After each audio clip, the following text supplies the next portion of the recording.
Klara, Adalena, the Love for Life Academy with a new vision on dating.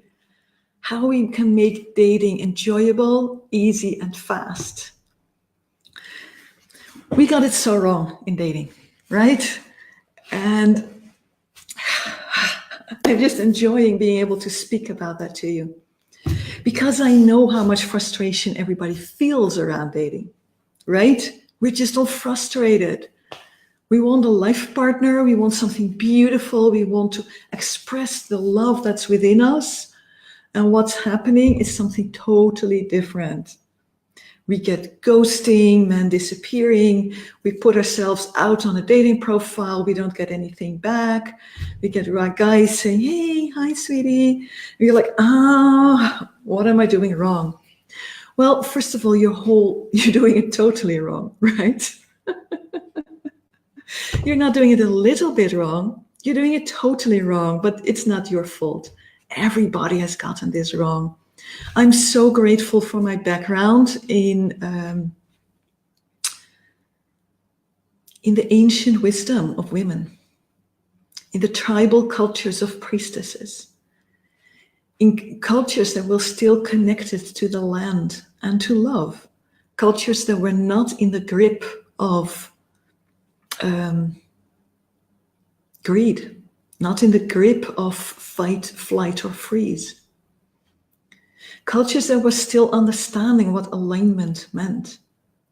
Now that's where I went back as I am, witnessing and supporting all these women who either come to one call for me or to a longer program. I support them to actually, I've been witnessing them and seeing how stuck they are. And it brought me back to, what it is really about. And then I was able to connect it to this wisdom from outside our culture. So what I want you to really get is to just let everything you know about dating go and feel the relief of that. It doesn't mean you have to go and sit on the couch. That's what many do, right? They think dating is overwhelming and they just check out. No, we will be actively dating, but from a totally different place. So just first let all of this go, let all of that stress go. Let go of the idea that this is what you should be doing to find your man. And there's nothing wrong with the dating app itself, right? But with how we use it. Letting all of that go. Dating, it's a very natural process. And there's 5 phases to it. And each phase transforms you. Because the woman you're now, don't think you can be in that relationship. That doesn't work. That's one of the reasons why so many relationships fall apart. When we understand dating, we also understand how to make relationships work. Because dating is a 5-fold transformation. You become a new woman. Like the famous, the caterpillar and the butterfly, or how do you say that in English? But you know what I mean, right? The butterfly that comes from the cocoon stage. Now it goes into the cocoon from the wormy kind of thing. My English, sorry, becomes the butterfly. That's a 2-fold transformation. You'll be having a 5-fold transformation. It's a huge growth that wants to happen when we're dating. The moment the desire really comes up, I want a partner, is a huge moment. And just owning that desire does something to us. That's where phase 1 begins. When we never fully own that desire, I'm dating. Don't think I'm eager. Don't think I'm, how do you say that? Don't think I'm just wanting a man. Don't think I'm lonely. Don't think I'm desperate. Please don't think that. I'm just dating. Right? Then we're not owning the desire. Then we're anticipating the rejection. And we're just like, when we own the desire, something starts to shift. And we start to align with the love that we truly are. It feels different, right? From that place, when we open up to a man, it's not confusion, it's not needy, that was the word I was looking for. It's abundance, it's love. And once you really own that love, you will feel different. Even if the desire isn't fulfilled yet, it's not always, we are going to get you to the goal, right? But it starts with separating the achievement of the goal from the fulfillment. Owning the desire means owning the love that you are, means aligning with your core of love is fulfillment. And once you feel that, you get that reflected back to you. How? Because man want you. Because man walk up to you. Because man start asking for your number. Right? So you will know it. You will know when you made that transformation. And if you're not, men are not coming up to you, not asking for your number, not excited to connect to you, you can go on 1,000 dating apps, but all it will bring you is pain. Because the whole system isn't working. You actually are seeing a red light before you. Don't continue. Men are not responding yet. And then if you try to force it by going on the dating app anyhow, forcing always leads to pain. So this is what I want you to get, right? I want you to go right back to that first phase. Most women I talk to are stuck in square one. And if they manage by accident somehow to come into one of the later steps, it just means pain. I don't want that for you. It doesn't have to be that way. The idea that dating means pain is one of the worst ideas in the world. The first phase, that's where it begins. And then we are allowed to go on to the second one. And in the second phase of dating, it's all about fire, to ignite his passion, your passion. But that doesn't always just mean hot chemistry and sex, right? Fire can be lived in so many ways. It's having a night of excitement together, having your cheeks color red and your eyes flash bright. Seeing him look at you like, I don't think I ever saw a woman like this before, right? That's all excitement.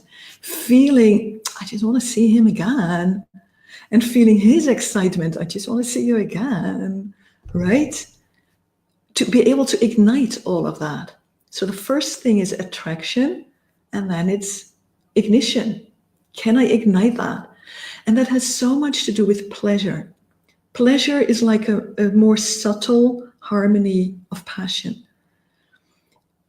It's truly being able to enjoy your body. Really being able to enjoy touch, to open up to touch. That just the touch of a little finger and your cheek is almost like giving an orgasm. That's pleasure. When just somebody stroking your hair makes your whole body open up. When being able to feel your own lips as the precious gift of heaven that they are. The portal to bliss that they are. Right? That is pleasure. It's sacred. Because in pleasure, our bodies are being transcended from being instrumental to being amazing. Portals of connection. Sacred. So that's what we learn. And that has everything to do with owning your space. As women, we are very much focused on, okay, I shouldn't be like the man. I shouldn't be taking all the initiative. There's nothing wrong with a bit of initiative, but it's good to be, not become that graspy, greedy kind of thing that we don't like in man, and so why should we start doing it? But then what do? The opposite of being greedy and too much outgoing is not sitting on the couch and waiting. Oh, I'm just waiting for my man to find me. No, the opposite is holding a space, owning your space. Countless researchers have shown that when a man and a woman are together and, there kind of could be something happening, it's the woman who gives the first signal to the man, and then the man takes the first initiative. Like in waiting room situations, that's typically how it goes. The man is in himself, wondering if he's allowed to come up. And when he gets a green light from you, then he comes. You have that power to send green lights. That has everything to do with owning your space. I determine how much pleasure we're going to have today. I'm opening a space for pleasure, yes or no? Right? The woman opens the space, but if she doesn't do that, it's awkward. Either the man who are more aligned, they don't come in because they feel there's a red light. The one who are not as sensitive, they go in anyhow. But then either you're upset because you don't want it, or you're like, whew, finally someone coming close, and you just neglect all the red signals around it, and then they break you up later. So when you're not aware of your own capacity to hold that space, nothing is going to happen, or pain is going to happen. So dating in itself, by after the attraction, you're suddenly with that man, and then, what's going to happen here? That's the very challenge that you need to open this capacity to hold the space. Beautiful, isn't it, how nature designed this? And in that way, and the green light here is for you to continue to the third phase when you feel that you, how do I say that?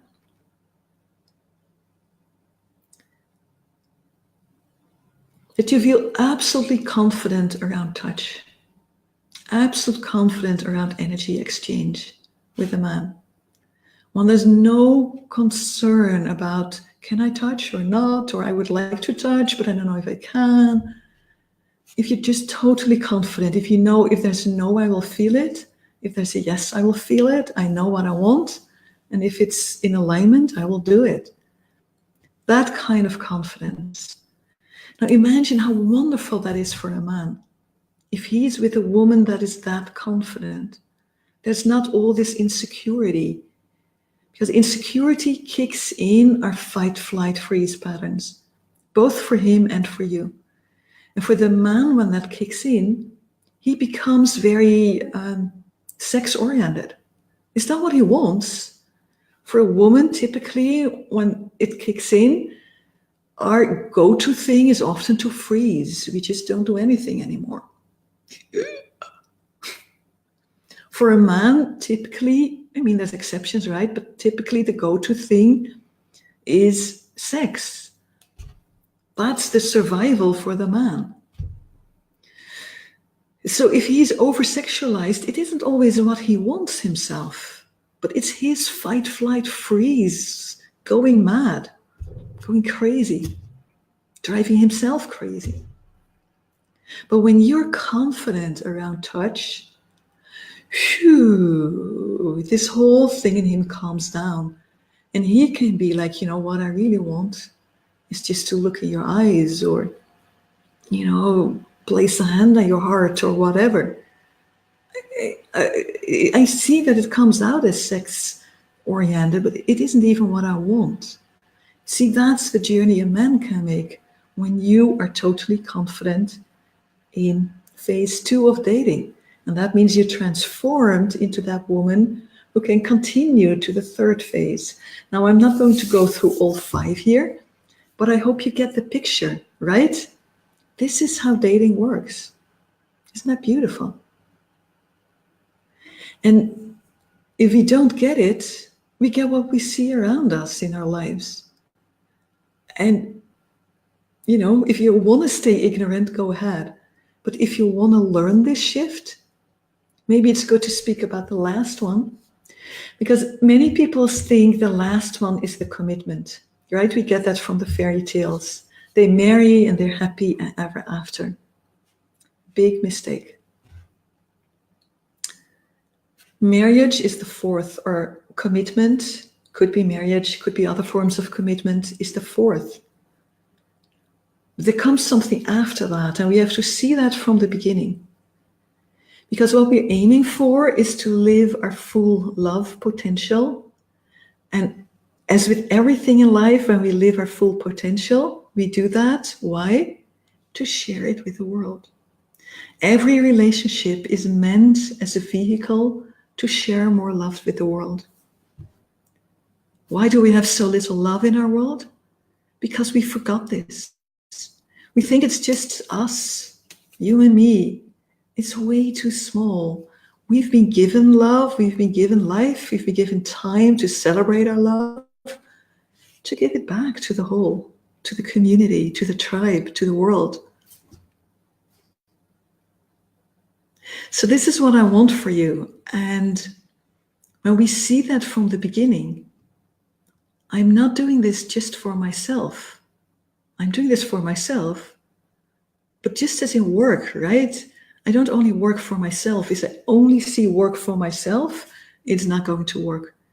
But if I see I want to expand, express my potential, manifest my potential, do my work, so I can contribute to the world, then the whole thing fits, and then it starts to work again.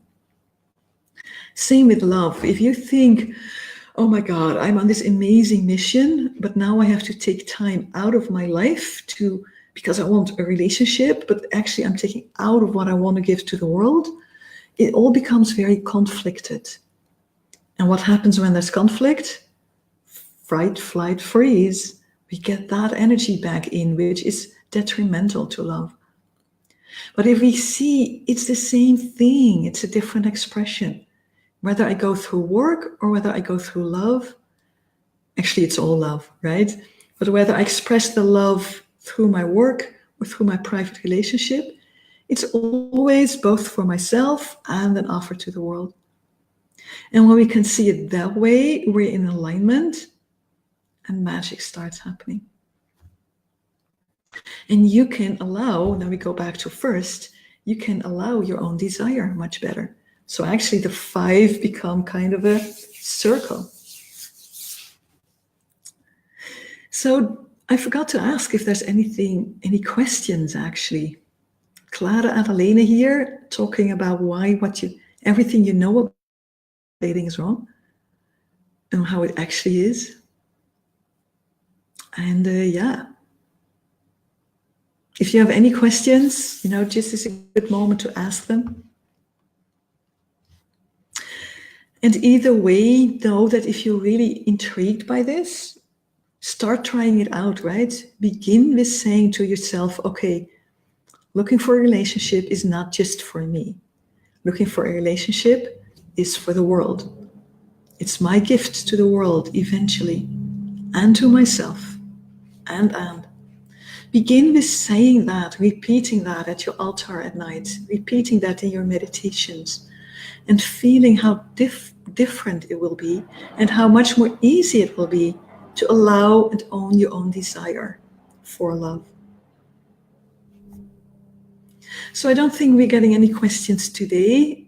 Thank you just so much for being with me.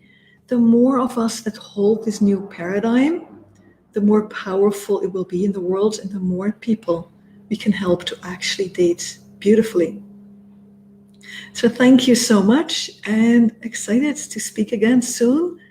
Oh yeah, and what I wanted to add, if you really feel like, oh my God, Klara, this is my message, this is what I need, and can you help me with that? I do offer mentor possibilities. Mentoring is actually very essential in the process. That's why we have mentoring at work again too, because this is no longer about the ego. This is about serving a bigger thing, and mentors help us stay aligned with that bigger picture and give us the tools to actually go there. So if you want that to yourself, I'm making myself available to mentor women. If you want to know more about that, reach out. Thank you so much. Excited to work with you. And yeah, speak soon. Aloha.